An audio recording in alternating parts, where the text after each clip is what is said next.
काहुन नमोकारम् अर्हन्तानं तहेव सिद्धाणम् आयर्यवुवच्छायाणं लोयं मियसब्बसाभूनम्।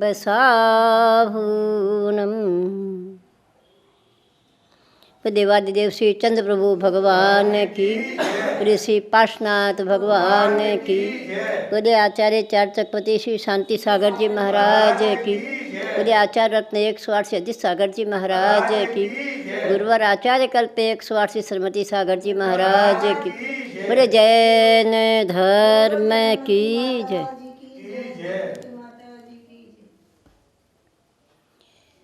संसार का प्रत्येक प्राणी इस अनादि निधन संसार के अंदर अनंत काल से चला आ रहा है और कब तक चलेगा इसका कोई अंत नहीं है। जब तक धर्म धारण नहीं करते हो, जब तक आत्मा के स्वभाव में नहीं पहुँचते हो, तब तक यह संसार आपका छूटने वाला नहीं है। क्योंकि संसार का नाम ही संसरति इति संसारा।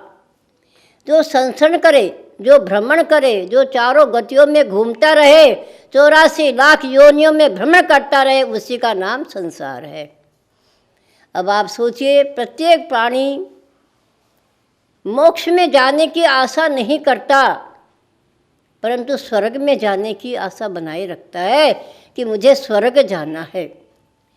परंतु हमें इस स्वर्ग से कभी भी मुक्ति नहीं मिल सकती। स्वर्ग से तो हमें मानव जीवन धारण करना ही पड़ेगा, चाहे वो तीर्थंकर भी क्यों न हो। स्वर्गों से मोक्ष नहीं मिलता। स्वर्गों में भोग मिलते हैं, परंतु उस भोगों में भी महापुरुष जो होते हैं वे उसमें भी तल्लीन नहीं होते हैं, उससे भी बहुत दूर रहते हैं।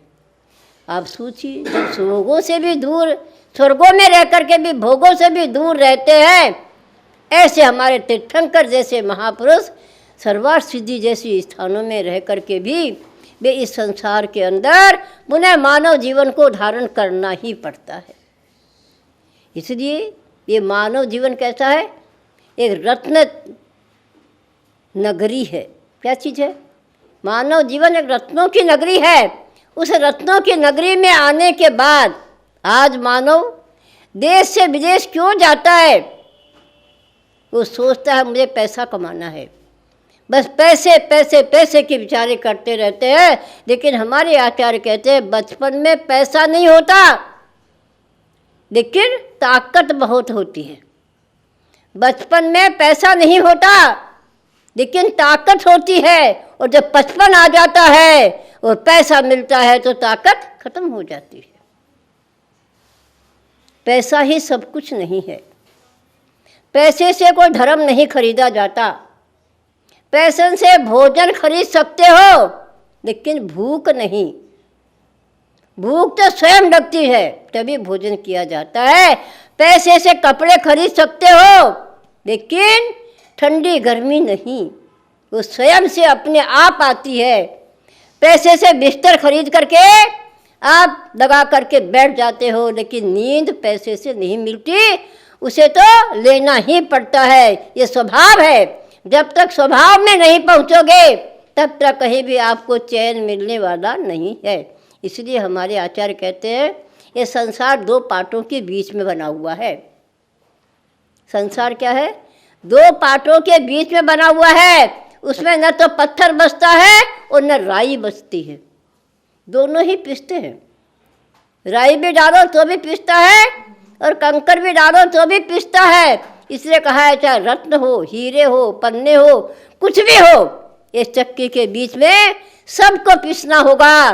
कोई भी तुम्हारे साथ जाने वाला नहीं है। इसलिए कहते हैं जन्मे थे तब कुछ नहीं लाए और मरेंगे तो कुछ नहीं ले जाएंगे, सब यहीं रहने वाला है। इस बीच की अवस्था के अंदर मानव बचपन को छोड़कर 55 में आता है और 55 में भी अपना जीवन को सार्थ करने का कल्याण नहीं कर सकता है।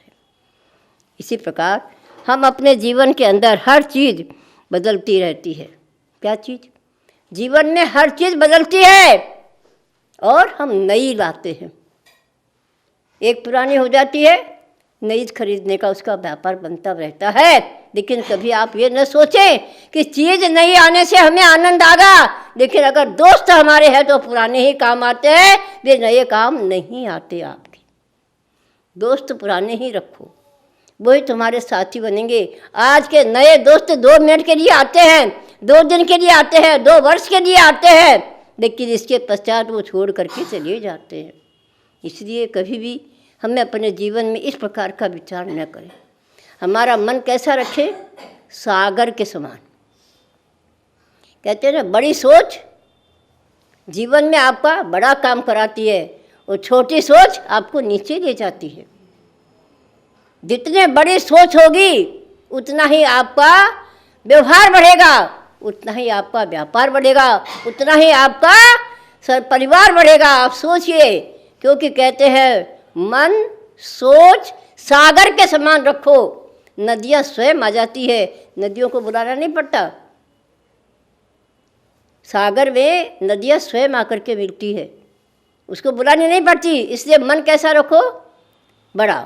जितना बड़ा मन रहेगा सागर के समान डुबकी लगाते रहो। जब तक आप उस सागर में मैल को धो करके डुबकी लगाते रहोगे तब तक आप उसमें जिंदे रहोगे, और अगर उसमें डूबने का प्रयास करोगे तो मर जाओगे। इसलिए कहा है, पानी डुबोकर नाश करती है और जिनवाणी डुबोकर कल्याण कर देती है। डूबना है तो जिनवाणी में डूबो। जितनी गहराई में पहुँचोगे उतना ही आपका मन स्वच्छ होता चला जाएगा, और जितना समुद्र में डूबने का प्रयास करोगे उतने ही आप नष्ट होते चले जाओगे।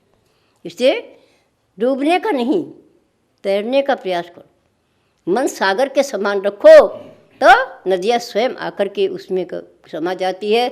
इसी प्रकार प्रत्येक वाणी को अपने जीवन में सुख और शांति अगर प्राप्त करनी है तो इस संसार में रह करके हम उस धर्म को धारण करें।